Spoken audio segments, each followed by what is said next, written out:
नमस्कार। फिर से स्वागत है आपका घर से पढ़ो और पढ़ाओ अभियान में। Let's start very English grammar important topic finite and non finite verbs. Verb के बारे में हम पहले भी डिस्कस कर चुके हैं पार्ट्स ऑफ स्पीच के टॉपिक में। वहाँ भी आपने पार्ट्स ऑफ स्पीच का जो टॉपिक है उसको डिटेल में देखना चाहिए। Verb A verb is a word that describes an action, an event or a state of being। अर्थात आप सभी जानते हैं कि वह शब्द है जिसके द्वारा किसी काम का करना या होना प्रकट हो, उसे वर्ब अर्थात क्रिया कहते हैं।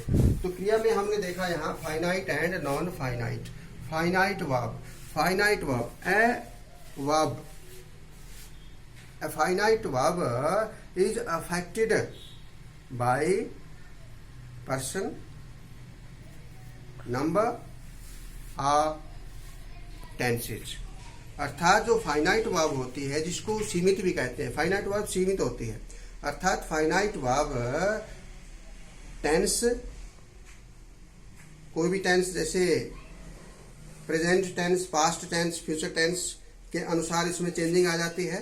पर्सन अर्थात first person, second person, third person के अनुसार उसमें चेंजिंग आ जाती है। और नंबर अर्थात सिंगुलर या प्लूरल जब सब्जेक्ट होता है तो उसमें चेंजिंग आ जाती है। अर्थात इसमें चेंजिंग आ जाती है फाइनाइट वर्ब में टेंस के अनुसार, पर्सन के अनुसार या नंबर के अनुसार।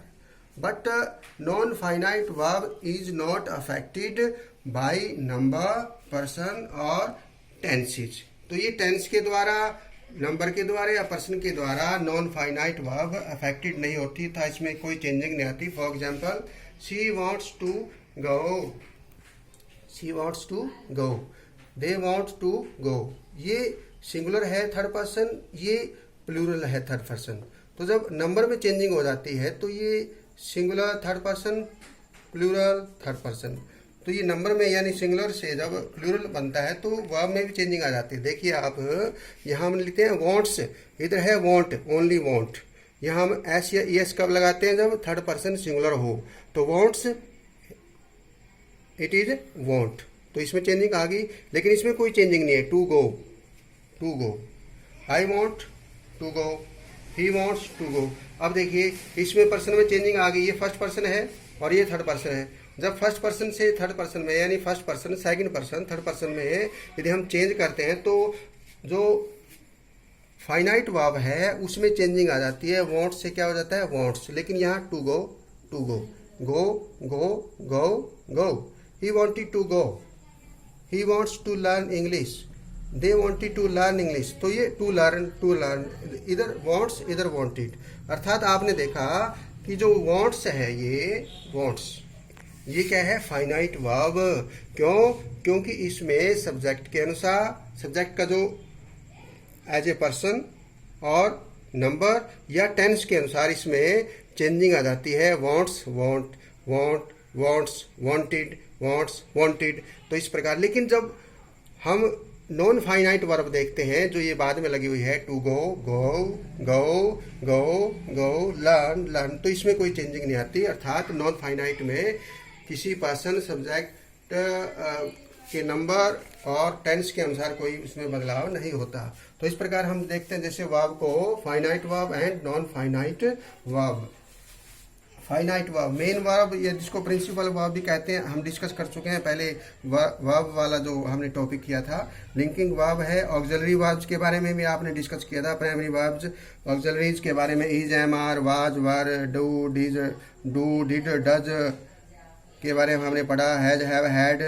तो इस प्रकार हमने प्राइमरी ऑक्सिलरीज के बारे में डिस्कस किया था। और मॉडल्स ऑक्सिलरीज के बारे में भी हमने डिस्कस किया मॉडल्स वाले टॉपिक में, कैनकुड में, मस्टमाइज में। ये हम पहले डिस्कस कर चुके हैं।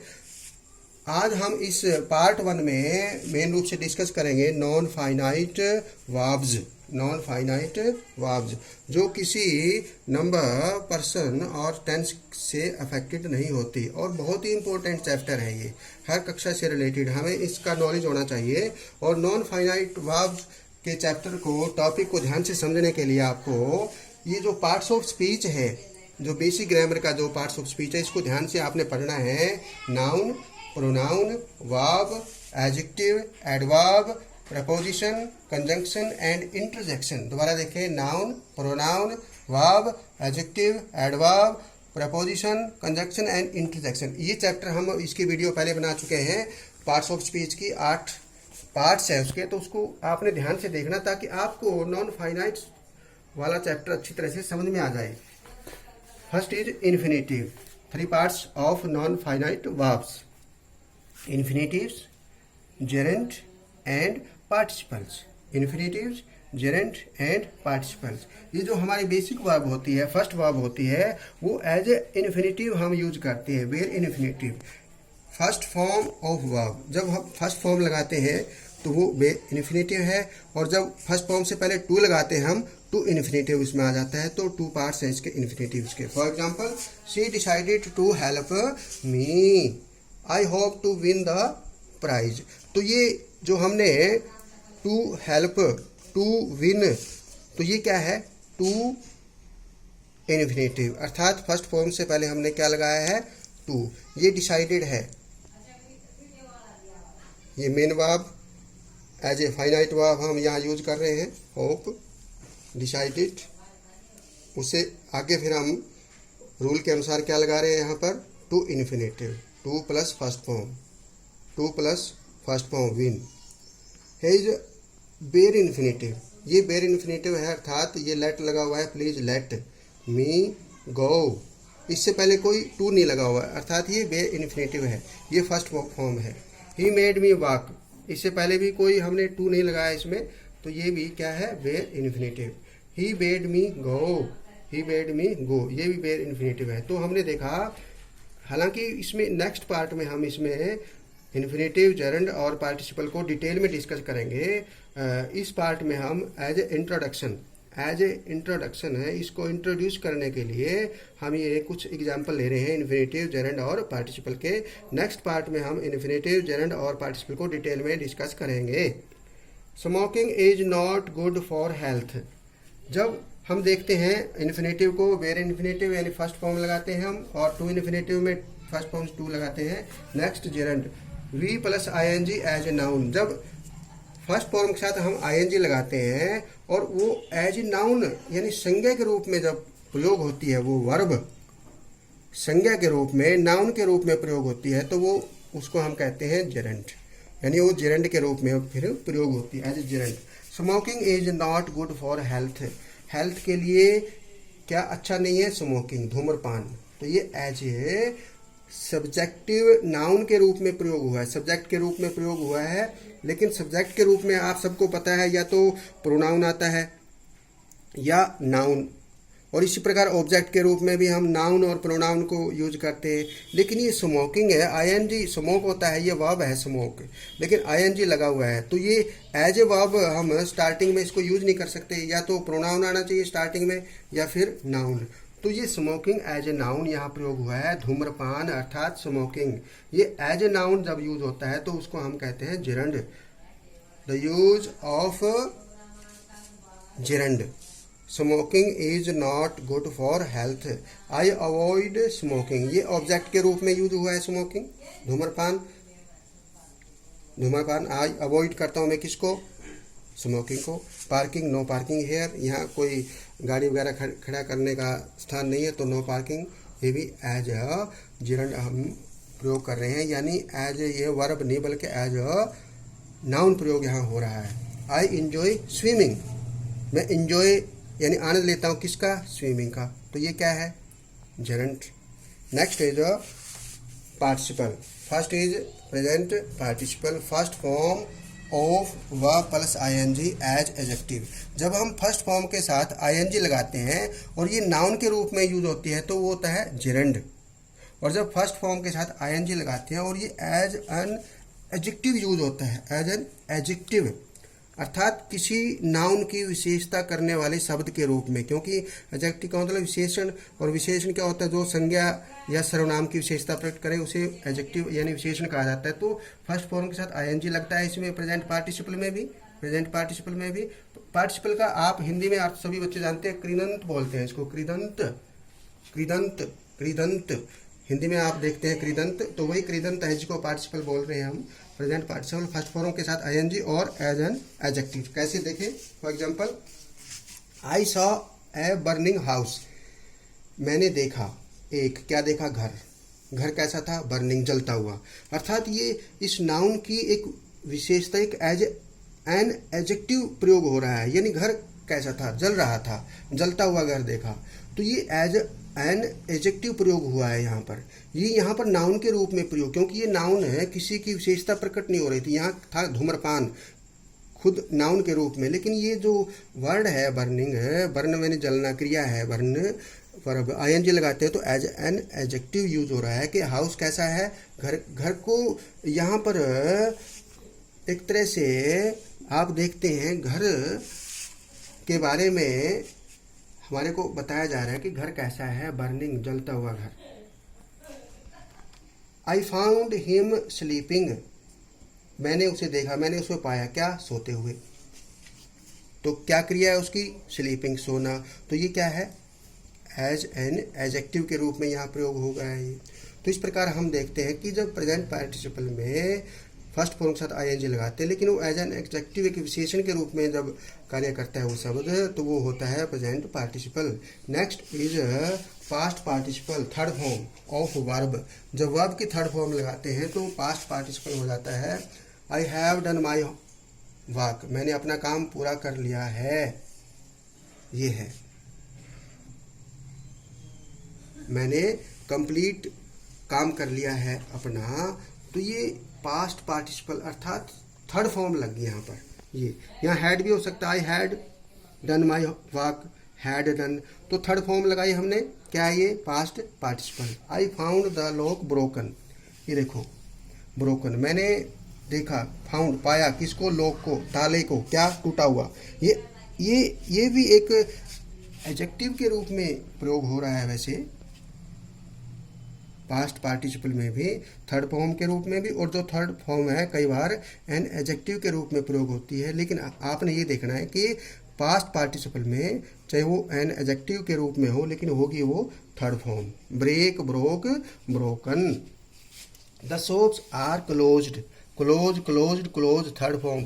दुकानें क्या हैं, बंद हो गई, बंद हो गई, क्लोज्ड, बंद कर दी गई। तो ये थर्ड फॉर्म है, एज एन एडजेक्टिव है, लेकिन थर्ड फॉर्म है, ये क्या है, past participle. Next is perfect participle. Perfect participle में क्या होगा, having plus third form of verb. Having के बाद थर्ड फॉर्म लगेगी तो वो होगा हमारा perfect participle. Having milk the cow he went to market. Perfect participle में आप एक जरूर देखेंगे बात कि उसमें एक क्रिया यानी एक कार्य, एक एक्शन, एक कार्य कंप्लीट होगा, तब उसके बाद दूसरा कार्य होगा। जैसे हैविंग मिल्क द काउ, दूध निकालने के बाद, गाय का दूध निकालने के बाद, ही वेंट टू मार्केट, वह मार्केट में चला गया। यानी पहले उसने क्या किया, गाय का दूध निकाला, हैविंग मिल्क द काउ, गाय का दूध निकाला उसने, हैविंग मिल्क द, ये कंप्लीट हो गया। He went to market. Having finished his work, अपना कार्य समाप्त करने के बाद, having finished his work, having finished his work, उसका काम खत्म हो गया, फिर क्या हुआ, शी वेंट होम, वह घर चली गई। तो ये कार्य पूरा हुआ, एक कार्य पूरा हो जाता है और दूसरा फिर उसके बाद होता है, तो वो होता है परफेक्ट पार्टिसिपल, जिसमें हम हैविंग प्लस थर्ड फॉर्म लगाते हैं। ये जरूर आपने देखना है कि finite verb person, tense and number के अनुसार अफेक्टेड होती है, चेंजिंग होती है इसमें, और नॉन फाइनाइट में कोई चेंजिंग नहीं होती। नॉन फाइनाइट में हमने देखा इन्फिनेटिव, जिसमें फर्स्ट फॉर्म लगती है और फर्स्ट फॉर्म से पहले टू लगता है, bare infinitive and to infinitive. And gerund में फर्स्ट फॉर्म प्लस आईएनजी जो एज ए नाउन प्रयोग होता है। और पार्टिसिपल में हम देखते हैं प्रेजेंट पार्टिसिपल, जिसमें फर्स्ट फॉर्म लगती है, आईएनजी लगता है उसके साथ, और ये as an adjective, as an adjective, अर्थात हम इसको एज एन एडजेक्टिव, एक एडजेक्टिव के रूप में जब इसको प्रयोग करेंगे तो प्रेजेंट पार्टिसिपल होगा। और पास्ट पार्टिसिपल में हम थर्ड फॉर्म लगाते हैं, और परफेक्ट पार्टिसिपल में हैविंग के साथ थर्ड फॉर्म लगाते हैं। हैविंग प्लस थर्ड फॉर्म मतलब एक कार्य पूरा होने के बाद फिर दूसरा कार्य होता है। तो इस प्रकार हमने सबने देखा, लेकिन इससे पहले आपको parts of speech, noun, pronoun, verb, adjective, adverb and preposition, conjunction and interjection, ये जो ध्यान से आपने वीडियो वॉच करनी है ताकि आपको ये chapter non finite verb part 1 अच्छी तरह से समझ में आ जाए। तो आप सबने देखा कि किस प्रकार नॉन फाइनाइट वर्ब्स का हमारी बेसिक जो इंग्लिश ग्रामर है उसमें कितना इम्पोर्टेंट स्थान है, और उसको हम सही तरीके से यदि डिस्कस करेंगे तो सारी जो हम समस्या हमारी वो सारी दूर हो जाएंगी, हमें समझ में आ जाएगा। तो आप सब ने एक दूसरे के साथ डिस्कस करना है, और जो पॉइंट आपने सीखे हैं कि नॉन फाइनाइट में इन्फिनेटिव, जेरेंट एंड पार्टिसिपल, उसके बारे में हमने डिस्कस किया है। और डिटेल में नेक्स्ट पार्ट में हम पार्ट 2 में इन तीनों पार्ट्स के बारे में और डिटेल में डिस्कस करेंगे। तो ये हमने इंट्रोड्यूस किया है इसको, इंट्रोडक्शन हमने देखी है कि किस प्रकार वर्ब की डेफिनेशन, फाइनाइट वर्ब कौन सी होती है, नॉन फाइनाइट वर्ब कौन सी होती है, और किस प्रकार फाइनाइट और नॉन फाइनाइट वर्ब पर अफेक्ट होता है या अफेक्ट नहीं होता, ये हमने डिटेल में डिस्कस किया। तो आप सभी ने इस वीडियो को बार बार वॉच करना है, देखना है और आपस में डिस्कस करना है। ओके, थैंक यू, धन्यवाद, बाय बाय।